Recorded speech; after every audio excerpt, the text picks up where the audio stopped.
لقيتها صدفة وأنا ماشية على درب الحزن، تبكي وتتنهد كما يتنهد الطفل الحزين.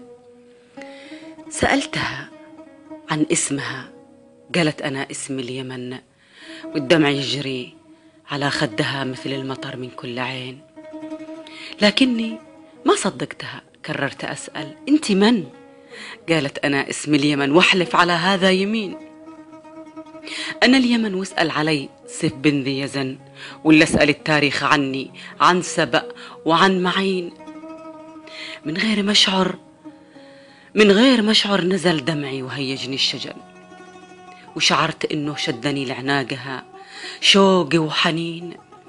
حاولت أخبي دمعتي، حطيت يدي على الوجن، غافلتها لحظة زمن ومسحت أول دمعتين وسألتها ليش البكاء؟ ليش البكاء؟ من الذي أبكاك؟ من خلى دموعك يا يمن تجري على الخد الحسين؟ من الذي أحرق بنار الحقد قلبك والبدن من مزق ثيابك كذا؟ بالله من هذا؟ من يا أغلى يمن اللي تجرأ يلمسك ويشوه الوجه الحسن؟ يا أصل قحطان الأبي، يا نسل عدنان الأمين. قالت أنا يا سائلي جرحي من أبناء الوطن، قالت أنا يا سائلي جرحي من أبناء الوطن، هم أحرقوا قلبي وهم زرعوا بأحشاء الأنين، هم مزقوا ثوبي بعد ما أشعلوا فيني الفتن، وحللوا دمعي وأنا يا سائلي دمعي ثمين. ما عاد دريت أسمع لمن ولا لمن الكل يتنازع على عرشي، ولا هم عارفين إن التشتت لو سكن فيني مع مر الزمن بيتعب أبناء الوطن كلهم مع مر السنين. إن جيت أراضي العاصمة صنعاء تغثيني عدن، وإن جيت أهدي الحالمة تشب صعدة كل حين. ربيتهم دلعتهم رضعتهم أحلى لبن، واليوم جازوني على فعلي وصاروا عاصين.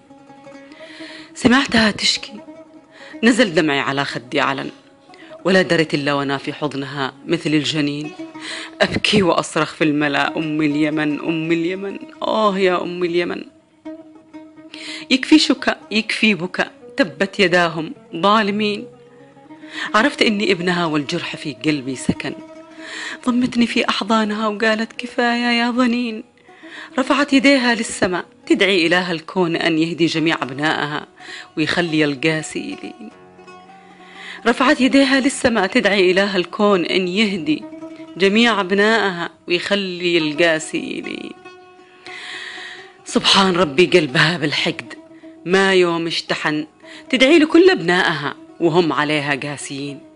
كيف السعيدة أصبحت تمشي على درب الحزن، والدمع يجري عخدها مثل المطر من كل عين.